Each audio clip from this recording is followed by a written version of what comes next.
Ça fait quasiment 2 ans maintenant que j'ai découvert le design humain et cet outil a littéralement changé ma vie et je vais vous expliquer pourquoi dans cette vidéo.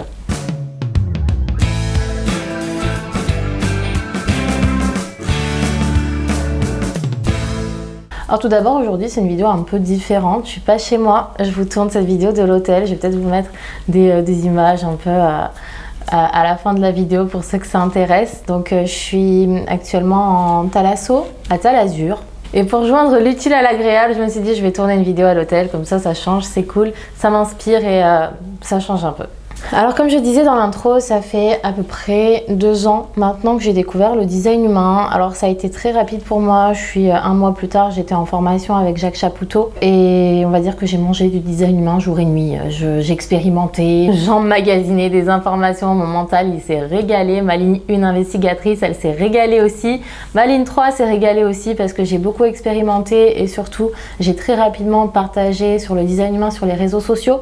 Donc c'est vrai que ça m'a tout de suite créé une sorte de communauté, on va dire, qui s'intéressait à cet outil et avec qui j'ai pu échanger et expérimenter au fur et à mesure de ma formation. À la base, moi je suis infirmière, certains d'entre vous le savent déjà, j'ai eu mon diplôme d'infirmière en 2012, j'ai toujours exercé en tant qu'infirmière, donc dans plusieurs services, mais surtout en psychiatrie et en maison de retraite. Pour rappel, je suis manifestor, j'ai donc une énergie qui est très fluctuante et c'est un métier qui a été très difficile pour moi dans le sens où c'est très énergivore et avec des plannings très difficiles, parfois j'ai travaillé de nuit et c'est pour cette raison que j'ai toujours travaillé un peu en intermittence. En général, je travaillais 8 mois par an en tant qu'infirmière et après peut-être pendant 4 mois par an, je travaillais avec les chevaux ou en tout cas je faisais autre chose. Parce que suivre le rythme en tant qu'infirmière en continu, pour moi c'était complètement impossible. Et je pense que c'est important de le savoir.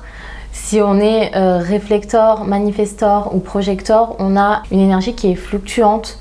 Et c'est tout à fait normal en fait de ne pas être capable de suivre le même rythme que les générateurs et les générateurs manifesteurs. Et je sais que si j'avais pas fait comme ça, si j'avais pas fait ces temps de pause tous les ans, j'aurais fini en burn-out totalement, c'était strictement impossible pour moi. Après à côté de ça, moi j'ai toujours été un peu en désaccord avec le système de santé actuel. Donc j'ai toujours cherché ailleurs, cherché dans toutes les médecines parallèles, cherché des réponses.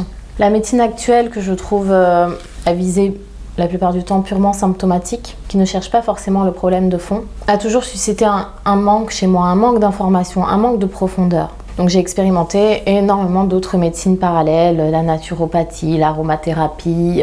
Et à côté de ça, je me suis aussi beaucoup intéressée à la psychologie. Moi, je suis une passionnée de psycho depuis toujours. J'ai commencé mes premières psychanalyses quand j'avais 20 ans, sachant que là, j'en ai 35, donc ça fait 15 ans que je fréquente toutes sortes de psychologues, psychothérapeutes, psychanalystes.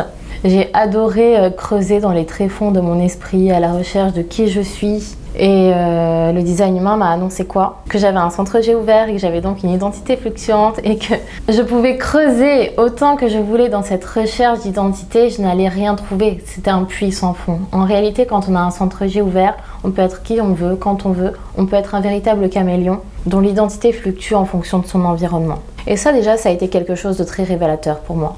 C'est comme si un petit peu cette quête de sens, cette quête d'identité a pris fin le jour où j'ai découvert le design humain et justement cette notion de centre G ouvert. Ça sert à rien de chercher, c'est un puits sans fond. Le design humain, ça apporte des réponses de ce genre en fait. Des « Ah, enfin, cette quête est inutile pour toi ». Ça a été profondément révélateur. Il y a aussi autre chose, le centre de l'ego ouvert. On est 70% de la population à avoir le centre de l'ego ouvert.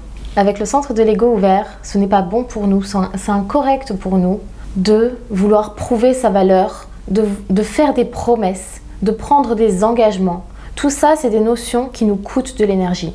À chaque fois qu'on fait une promesse, à chaque fois qu'on prend un engagement, c'est comme si on remplissait un sac à dos et qu'on se le trimballait ensuite. En tout cas, on se trimballe ce sac tout le temps que cette promesse est censée être tenue et c'est quelque chose de très lourd. On est 70% de la population à avoir le centre de l'ego ouvert. Ça veut dire que 70% de la population n'est pas fait pour faire des promesses et prendre des engagements. Ou en tout cas le moins possible. Parce que c'est mauvais pour leur santé, c'est mauvais pour notre santé. Donc ça, c'est un petit peu les petites révélations que le design humain a pu faire et il y en a énormément d'autres. Mais la plus importante de toutes, ça a été la connaissance de mon type énergétique. Le fait que je sois manifestor, que je peux avoir un impact sur les autres, le fait que ma voix peut avoir un impact sur les autres et une influence sur les autres.